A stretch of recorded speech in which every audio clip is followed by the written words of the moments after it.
the axle shaft that I've been machining in other videos, and I'm going to show you how it fits through the rear spindle. What I do is I install the bearing cups, which are hardened steel tapered rings, and the two bearings, one on each side. The side facing the lathe, which is the outside of the block, which will be facing the wheel. That's going to be held in place by the wheel flange, which I'm going to weld onto that in a minute. And the inside doesn't have a fastening mechanism yet, but the CV joint that I'll be making to attach to the thinner part of the axle that the bearings ride on, that will also act as a keeper to keep the bearings into the spindle. That'll keep the whole assembly nice and tight. It's all within a couple thousandths of an inch, so you can force some play, but it's not enough really to be worried about. Here I'm changing the chuck around, the jaws specifically, so I can place this wheel plate in. And if you recall from one of the other videos, I machined a dimple in dead center of the wheel pattern, which I will use the tailstock to align this flat against the chuck so I can tighten it in a centered position without having to bother with recentering using a dial indicator. It's not exactly a perfect way of finding center, but it's pretty darn close. It'll be within a couple hundredths of an inch, which is just fine.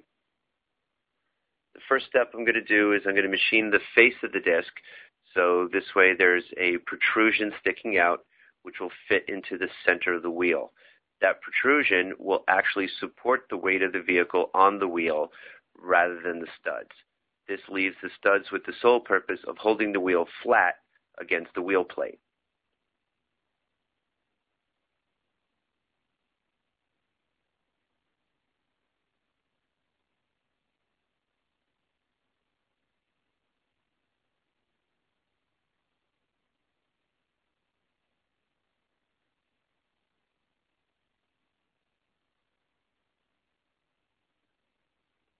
Kind of difficult to see in the video, but you can see that there's the outer circle shape, which is shiny, and then you see the inner circle slowly shrinking, which is less shiny.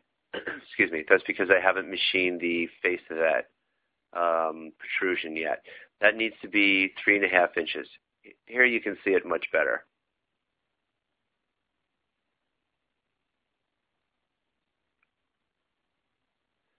Now we're going to start boring out the center. I use a Dremel silver and Dremel bit.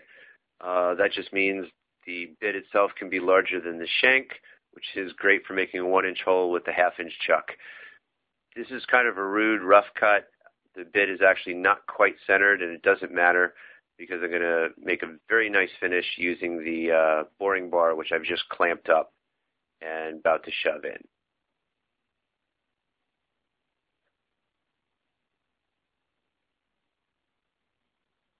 Because of the depth of the cutter, I can take off a little less than a 1/16 of an inch maximum per cut. So there was quite a few of these, and I didn't include them all as part of the video because that would be kind of boring to watch the thing go back and forth.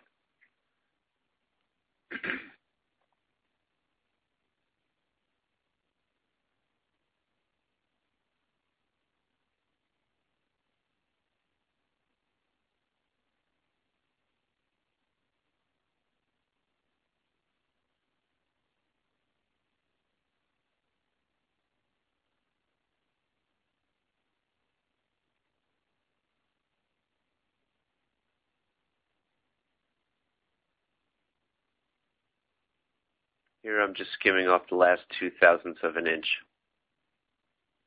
That should be it. Nope, apparently not. There we go. The diameter of the hole is about 0.02 of an inch larger than the outer diameter of the unmachined portion of the axle shaft. That allows me to slip it over with some reasonable tightness. Here I'm using the dial indicator to center the axle back into the chuck. And the reason is because I'm going to slip the wheel plate over the unmachined area, which is where the dial indicator is rubbing on, and as I've just done here, see? And now I'm going to set up things so I can weld it without damaging the lathe. The two will become one piece, and then I can go machine the perimeter and both faces of the wheel to a flat state. The big black thing I laid across the lathe bed, that's a welding blanket. That allows slag and molten metal to drop off and not impact the ways on the lathe bed or the tooling or anything else that's nearby.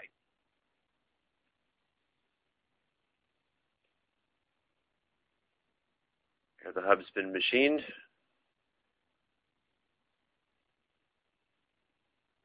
Put all the pieces back together as I did before during the test fittings part, which is kind of how the video started.